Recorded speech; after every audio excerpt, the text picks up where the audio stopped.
Hello and welcome to the channel. This video will take you on a tour around the Imperial War Museum. Admission to the museum is free and it is open daily between 10 AM and 6 PM, only closing for a few days in December. All areas of the museum are accessible to wheelchair users and there is a cafe and gift shop on site.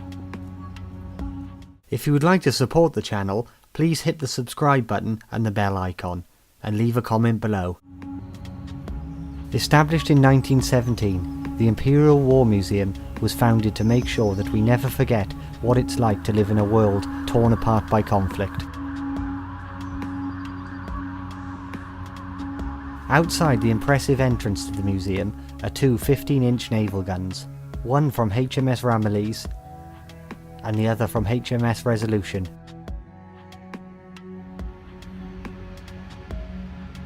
Also, there is a section of the Berlin Wall.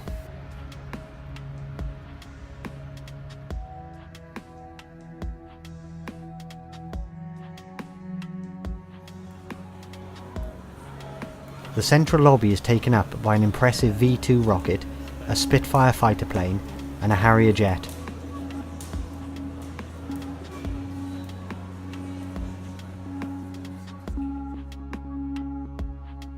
Interestingly, during the Second World War, Britain's army was so short of equipment after the evacuation at Dunkirk that 18 of the Imperial War Museum's artillery pieces were returned to active military service.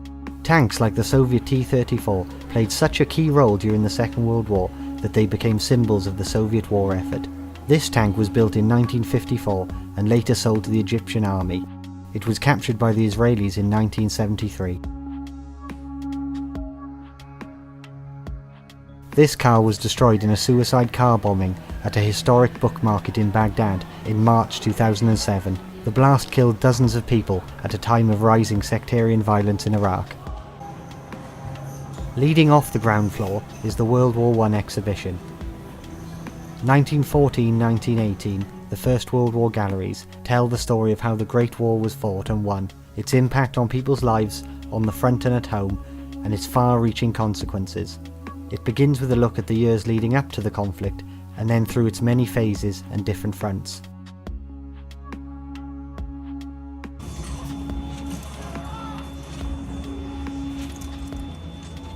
The First World War was the first truly global conflict. Our enduring image of the war is that of the mud and trenches of the Western Front, but the conflict stretched to the furthest reaches of the globe, to Africa, to the Middle East, and to Asia. The museum not only looks at the war fought by the British Army in Europe, but by the millions of soldiers from across the British Empire.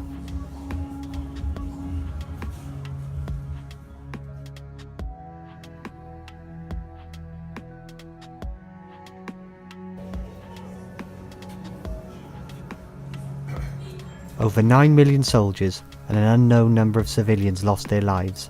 Empires crumbled, revolution engulfed Russia, and America rose to become a dominant world power.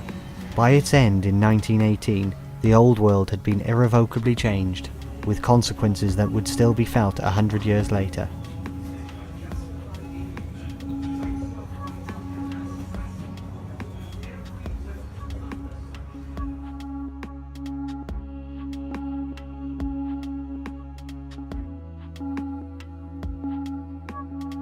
Huge armies developed new weapons to devastating effect. The war saw the first large-scale use of the machine gun, the tank, and the aeroplane in conflict.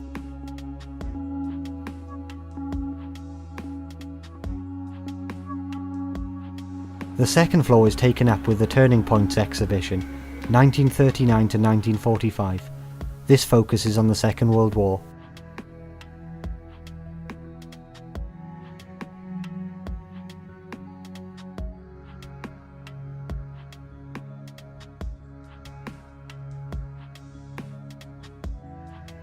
The M4 Sherman, officially the medium tank M4, was the most widely used medium tank by the United States and Western Allies during the war.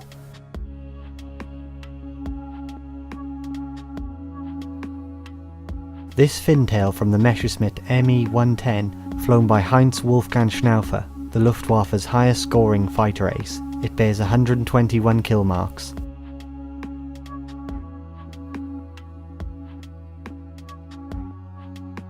While under siege at Tobruk, defiant British soldiers decided to form a band. This improvised banjo was made from an aluminium bowl.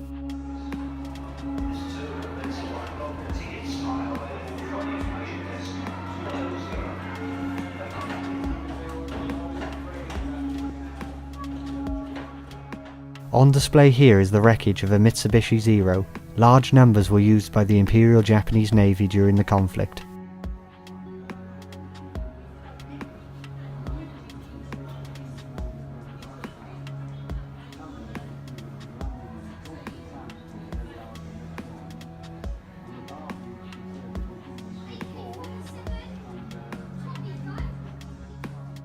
With World War II over, a new conflict began. The wartime partnership of the Western Allies and the Soviet Union disintegrated into the Cold War, and with it came numerous proxy wars fought around the world. The third floor of the museum looks at war after 1945. Exhibitions cover many of the post-colonial conflicts that involved the British Army, as well as their peacekeeping efforts in Northern Ireland. More recent additions to the museum look at the wars in Iraq and Afghanistan.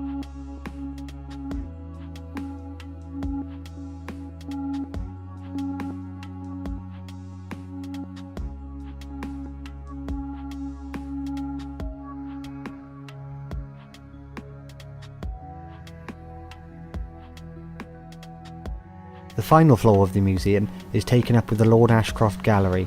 This display houses the world's largest collection of Victoria crosses, alongside a significant collection of George crosses. Also on the top floor is the Holocaust exhibition. Understandably, photography is not allowed in this section of the museum. However, the display is harrowing and moving, and is a fitting reminder of the world's darkest hour. I hope you've enjoyed this tour around the Imperial War Museum. It was a pleasure to visit, and if you are in London, I would highly recommend visiting. Thank you.